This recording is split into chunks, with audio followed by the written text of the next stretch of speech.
Hello, I'm Chris.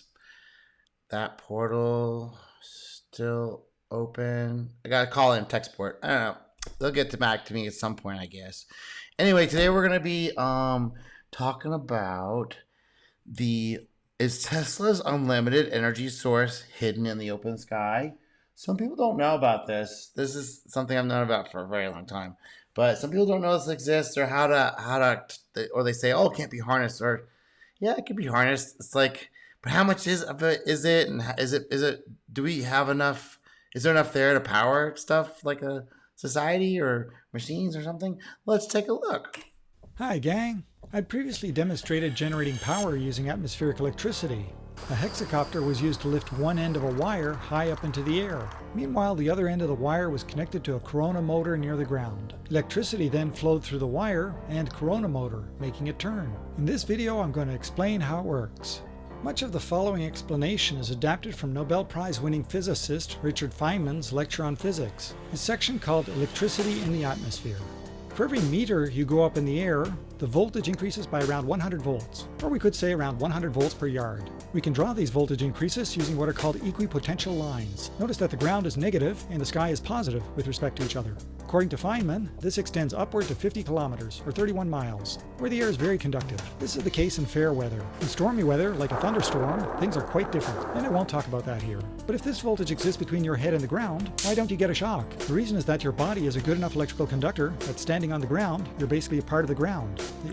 So fair use. Go give Rimstar.org like and subscribe. I'm not gonna do subscribe because I kind of don't want this in my feed, but right now. But he's got a lot of interesting stuff over there. Equipotential lines would look like this. There's still effectively 0 volts between the top of your head and ground. Similar effects happen with trees, buildings, and so on. What about the electric current? A downward electrical current exists and consists of positive ions, molecules or clumps of matter that have a positive charge. These ions are moving slowly toward the ground. The current density from these ions is very small, around 10 microamps, or 10.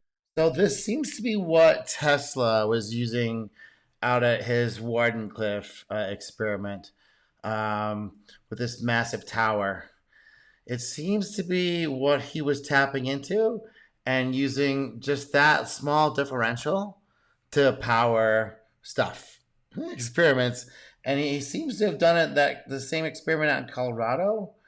And yeah, so it looks like this is what he's doing. There's a collector here and brings it down a pipe and then he charges it up here. Is that what he's doing here? And here's an experiment with his out at Colorado Springs, very famous photograph. Well, how do you power this thing? Well, it seems to be he's powering it with this stuff. 10 picoamps, crossing each square meter or yard every second. So in any small area, there's not a lot of power. And that's the explanation about atmospheric electricity adapted from Feynman's lectures. To take advantage of this atmospheric electricity, we electrically connect one end of a wire to the ground and lift the other end up into the air.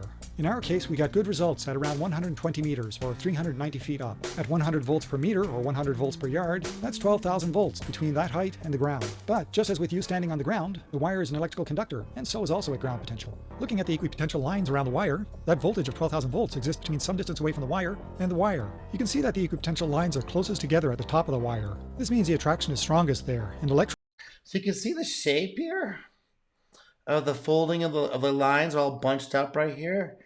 I think Tesla looks like he designed the thing to take advantage of that.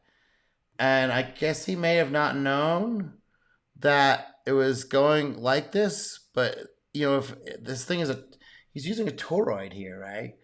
I guess the lines will come in something like that. I'm not really sure, but I'm sure there's a reason for that particular shape and why it's like little cone, little half spheres. And it kind of reminds me of the Casimir effect a little bit. That you have these different lines. I don't know exactly how to explain how it's similar, but you have these different spectrums out here, and it's causing a pressure to happen. I guess it might be similar to this effect with the bunching of the lines, how they'll get scrunched up there, and you could tap energy. Like how much? Whether this is, I mean, this doesn't look like the most efficient way of doing things. There must be a different way of like transferring this energy rather than directly to a motor. electrons make their way upward in the wire. Let's look more closely at the top of the wire. We'd put 6 sharp points using sewing pins at the top of that wire, but for ease of illustration I'll draw just one. So yeah, so you got six pins, and it's got that similar. It looks like they're trying to do something similar here. Let's go and take a look here a little bit further. You know, that might be what's going on there. It looks like he's modified it. Let's see if we get a better picture here. So maybe that was just he was trying a sphere here. Who knows? It looks like it's trying to do the same. Notice that because of the sharp shape at the point, the charges are crowded together at that point. Remember also that there are positively charged ions in the air. An electric field exists between the negative charges on the wire and the positive charges in the air. And we can represent that electric field by drawing lines between pairs of opposite charges. Notice that the electric field lines are closer together near the point, meaning the electric field is stronger there. It's strong enough to remove the negative electrons from the sharp point, where they neutralize positive ions. But due to the voltage, there are fresh positive ions moving downward and fresh negative charges coming up from the wire. We now have electricity flowing through the wire.